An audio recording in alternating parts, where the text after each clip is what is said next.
देखिए, पहली बात तो मैं विधानसभा के अध्यक्ष के प्रति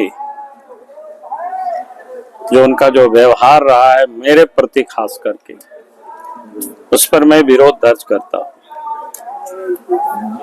मैं तो पार्लियामेंट में भी रहा हूँ और वहां भी मैंने देखा है कि अगर कोई सीनियर सांसद होते हैं तो अगर वो हाथ उठाते हैं या बोलने के लिए वो खड़े होते हैं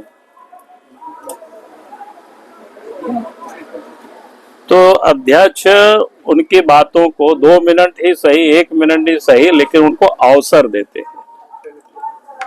आज आप सब लोगों ने देखा होगा कि जो हमने एक बार नहीं 2-3 बार मैंने हाथ उठाया और ऐसा ही उठा करके मैं नीचे भी नहीं किया, मैंने काफी देर तक रखा ताकि विधानसभा के अध्यक्ष के संज्ञान में आवे। लेकिन इसके बाद भी आप सब ने देखा हमें बोलने का अवसर नहीं दिया। विधानसभा नेता और प्रतिपक्ष के बोलने के बाद भी कई लोगों से उन्होंने बुलवाया भी, मैं किसी का नाम नहीं ले रहा हूं। अगर एकदम किसी से नहीं बुलवाते तब भी आप समझते कि साहब किसी से उन्होंने बुलवाया ही नहीं, आप उससे दुर्भावना कैसे कह सकते हो। लेकिन जब औरों से जब बुलवाना और बाबूलाल मरांडी से नहीं बुलवाना, ये क्या दर्शाता है।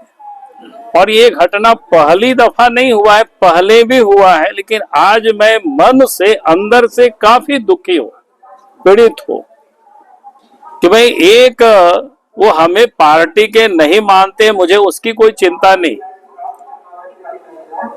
लेकिन जनता ने हमें चुना है और हम एक विधायक हैं और विधायक के नाते राज्य में अगर कोई भी ऐसे बड़े कानून बनते हैं या सरकार बनाती है तो हम एक सुझाव देने के हम हकदार हैं।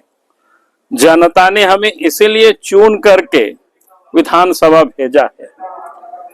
लेकिन झारखंड की जनता की भावनाओं के साथ जुड़ा हुआ मुद्दा और जिस पर मैंने 2-3 बार हाथ हमने उठाया, आप सब लोग क्लिप उसको देख लेंगे, और इसके बाद भी अध्यक्ष जी ने बिल्कुल इग्नोर करना, नजरअंदाज करना, ये अपमानजनक है।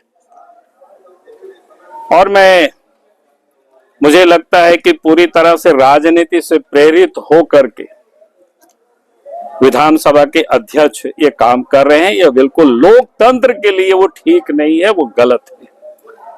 और इसका मैं पहले तो विरोध और प्रोटेस्ट में दर्ज करता हूं आप सब लोगों के समक्ष।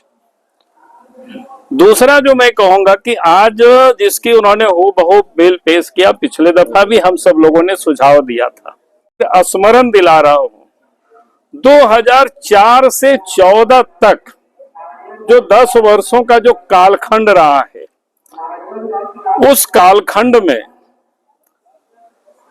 अधिकांश समय या तो राष्ट्रपति शासन रहा है, हेमंत सोरेन जी खुद डिप्टी सीएम भी रहे हैं, फिर बाद में इसी मुद्दों को लेकर के अर्जुन मुंडा की सरकार को गिरा करके खुद वो मुख्यमंत्री बने हैं। और 2004 से 14 के बीच झारखंड में इनके नेतृत्व में भी सरकार रही, राष्ट्रपति शासन भी रहा और केंद्र में भी कांग्रेस पार्टी की, यानी उस समय यूपीए गठबंधन था, उनकी सरकार थी। लेकिन उन्होंने स्थानीय और नियोजन नीति को लेकर के कभी भी आज जो पहल कर रहे हैं उन्होंने पहल नहीं किया, क्योंकि उनको पता था उस वक्त, या कांग्रेस पार्टी ने उस समय उनको नहीं करने दिया होगा। लेकिन आज उन्होंने जिस प्रकार से, हम लोगों ने यही कहना चाहते हैं कि भाई आप राज्य सरकार के अधिकार क्षेत्र में है, राज्य के लोगों का नियोजन देना, नियोजन नीति बनाना, राज्य के लोगों के लिए स्थानीय नीति बनाना, ये अनावश्यक रूप से, जो कि राज्य के अधिकार क्षेत्र में, आप सबको याद होगा जब हमारी सरकार भी थी हमने किया था, कोई विधानसभा भी हमने तो नहीं लाया था, कैबिनेट में ही डिसीजन हुआ था। और बाद में काफी नियुक्तियां भी होती रही और उसके बाद इन्होंने अर्जुन मुंडा की सरकार को गिरा करके खुद मुख्यमंत्री बन बैठे। और 14 में जब सरकार बदली और रघुवर दास जी के नेतृत्व में जब सरकार बनी तब भी ये हल्ला कर रहे थे, तो रघुवर दास जी ने 2016 में स्थानीय और नियोजन नीति बनाई और उसके बाद भी नियुक्तियां ढेर सारे हुई है। उस समय की नियुक्ति अगर आप लोग 2000 से लेकर के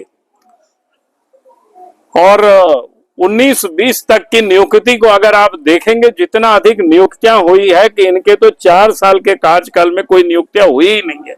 मुश्किल से जो हुई है तो विधानसभा में उन्होंने उत्तर दे चुके हैं। अनंत ओझा जी के प्रश्न पर ही आप सब लोग उस उत्तर को देख सकते हो।